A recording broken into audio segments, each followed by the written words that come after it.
택함받은 자는 어떻게 자신들이 선택받았음을 확신할 수 있습니까? 12항은 우리에게 다음과 같이 말합니다. 택하신 자들은 하나님의 때에 자신들의 영원하고 변함없는 선택에 대하여 비록 단계가 다양하고 정도의 차이가 있지만 확신을 얻는다.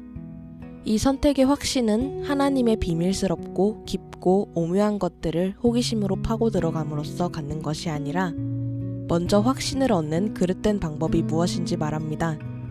이 점에서 많은 사람이 잘못을 범하기에 무엇이 확신을 얻으려는 잘못된 태도인지를 아는 것은 매우 중요합니다. 도르트 신조는 우리가 하나님께서 감추신 것을 캐내어 알아내려 해서는 안 된다고 말합니다. 다른 말로 하면 하늘에서 내려오는 직접적인 계시를 통해 우리가 선택받았음을 알려고 해서는 안 된다는 말입니다. 이게 무슨 뜻인가요? 지름길을 찾으려 해서는 안 된다는 뜻입니다. 하나님께서 우리가 선택받았음을 알도록 하시기 위해 정해놓으신 길과 방편들이 아닌 다른 것으로 아는 것에 도달하려고 노력해서는 안 된다는 뜻입니다. 하나님께서는 자신의 말씀을 통해 말씀하십니다. 이는 이사야 선지자가 거짓 선지자에 대해 이스라엘 백성에게 말했던 것입니다. 이사야 8장 20절 말씀입니다. 마땅히 율법과 증거의 말씀을 따를지니 그들이 말하는 바가 이 말씀에 맞지 아니하면 그들이 정녕 아침 빛을 보지 못하고 우리 개혁주의 선조들은 우리가 선택받았음을 아는 방편으로서 성경을 지목했습니다.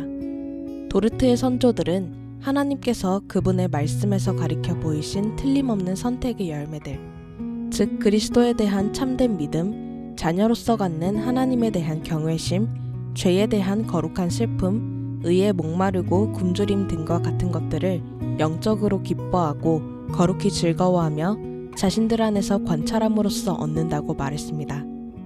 선조들은 하나님의 자녀나 신뢰할 만한 저자나 경건한 목회자가 가리켜 보인 선택의 틀림없는 열매들을 우리 안에서 관찰한다고 말하지 않았습니다. 목회자나 저자나 다른 형제들은 성경이 말하지 않는 표지를 말할 수 있기 때문입니다. 도르트 신조는 하나님의 말씀에서 이 표지들을 찾아야 한다고 말합니다. 하나님의 백성에게 자신들이 누구고 어떤 존재인지 보여주는 것은 성경입니다. 성경은 하나님의 백성이 반드시 열매를 맺는다고 가르칩니다. 이 열매는 여기 12항에 나와 있습니다. 열매는 그리스도를 믿는 참된 믿음, 자녀로서 갖는 경외심, 죄에 대한 거룩한 슬픔, 의에 목마르고 굶주림 등입니다. 이것들은 선택이 반드시 맺는 4가지 열매 또는 선택의 틀림없는 증거입니다.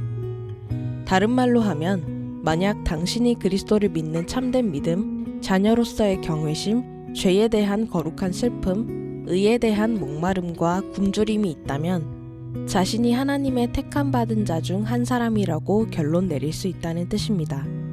이 항목은 모든 열매를 다 나열하지는 않습니다.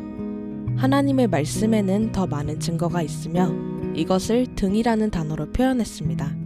하지만 이 4가지가 선택받은 사람들에게 있는 가장 중요한 증거입니다.